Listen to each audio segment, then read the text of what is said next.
Bonjour et bienvenue sur cette vidéo consacrée à la saison 2 de Sakura Chasseuse de cartes, qui n'était autre que Sakura Clear Card Act.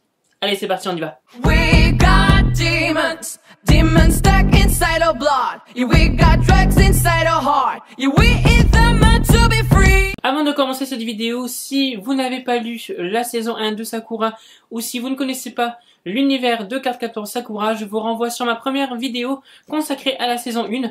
Pour vous faire déjà une idée, lisez la première saison, sinon vous n'allez pas comprendre grand chose à cette histoire. Lorsque j'ai su que la saison 2 allait sortir chez nous, donc Card Captor Sakura Clear Card Act, ils auraient dû faire un nom encore plus long, eh ben j'étais un peu comme Michael Jackson. Non, pas le truc avec les enfants ou quoi que ce soit de bizarre, hein. Non. Non, j'ai plutôt fait un moonwalk.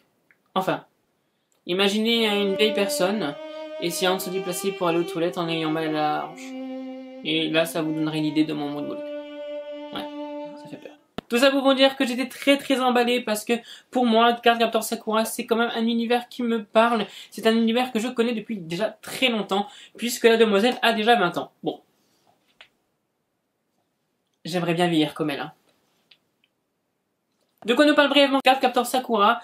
Elle nous parle d'une jeune fille qui ouvre donc par mégarde le livre de Claude dans sa bibliothèque et qui libère donc des cartes qui ont chacun un pouvoir totalement différent, et elle va devoir toutes les réunir et les remettre donc dans le bouquin, enfin toutes les réunir tout court en fait, avec un sceptre. Elle est également accompagnée de Kero et donc d'autres alliés pour cette aventure tout simplement. Donc le manga est sorti donc aux éditions Pika Édition avec 12 tomes en format normal et 6 tomes doubles que j'ai juste derrière moi, juste là.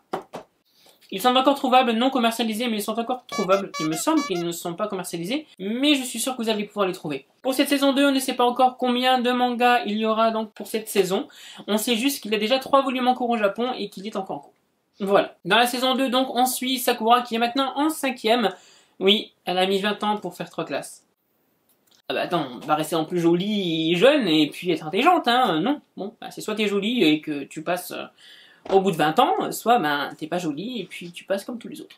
Voilà. Donc Sakura est maintenant en 5e et je vais juste vous lire le résumé qui résume pas mal le livre, je trouve, sans vous spoiler. Au mois d'avril, alors que les cerisiers sont en pleine floraison, Sakura entame son année de 5e. Une nuit, elle fait un rêve étrange. À son réveil, toutes ses cartes sont devenues transparentes. C'est le début d'une histoire inédite, celle des mystérieuses Clear Cards. Eh ben oui, les cartes de Sakura sont devenues transparentes et il faut qu'elle en capture des nouvelles. Alors, je sais que ça fait bizarre comment je vous raconte ça, mais c'est vraiment pas mal. On reste vraiment dans l'univers de Card Captor Sakura. Les dessins sont de Clamp, donc c'est vraiment des dessins magnifiques. D'ailleurs, moi je trouve qu'ils se sont bonifiés avec le temps.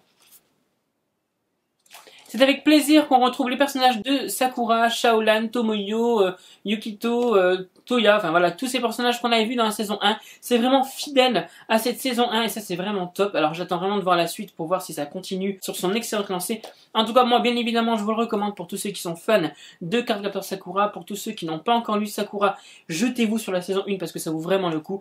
Il existe un animé avec, il me semble, un peu plus de 100 épisodes, donc n'hésitez surtout pas. En plus, l'édition Black Box vont ressortir en Blu-ray un coffret collector donc au mois de décembre ou de janvier. Donc là vous avez vraiment toutes les cartes en main pour pouvoir le lire. En tout cas moi je vous le recommande. Après concernant l'édition j'en ai pas parlé, mais Pika fait toujours un excellent travail.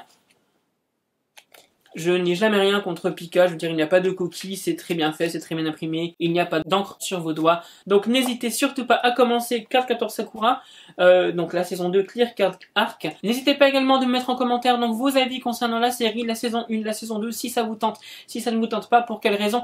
N'hésitez pas, en tout cas, moi je vous retrouve dans une prochaine vidéo qui sera consacrée, bah vous le verrez. À très bientôt, bonne soirée, bonne journée et bon week-end.